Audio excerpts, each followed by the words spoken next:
BNP chairman Tarique রহমানের উত্তরাঞ্চলে নির্ধারিত সফর স্থগিত করা হয়। জানা যায়, নির্বাচন কমিশনের অনুরোধে এই সিদ্ধান্ত নেওয়া হয়েছে। এই সফরে একাধিক জেলা পরিদর্শন, নেতাকর্মীদের সঙ্গে বৈঠক ও জনসভায় অংশগ্রহণের কথা ছিল তারেক রহমানের। এদিকে সফর স্থগিতের বিষয়ে বিএনপির স্থায়ী কমিটির সদস্য ইকবাল হাসান মাহমুদ টুকু বলেন, সাবেক প্রধানমন্ত্রী বেগম খালেদা জিয়ার জন্য সিরাজগঞ্জে দোয়া মাহফিলের আয়োজন করা হয়েছিল।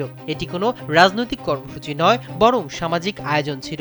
খালেদা জিয়া সিরাজগঞ্জকে ভালোবাসতেন এবং সেখানে একাধিকবার সফর করেছেন। তিনি আরও বলেন, জামায়াত ও তাদের জোট নির্বাচনে লেভেল প্লেইং ফিল্ড না থাকার অভিযোগ তোলে। এর প্রেক্ষিতে নির্বাচন কমিশনের অনুরোধে সফর স্থগিত করা হয়।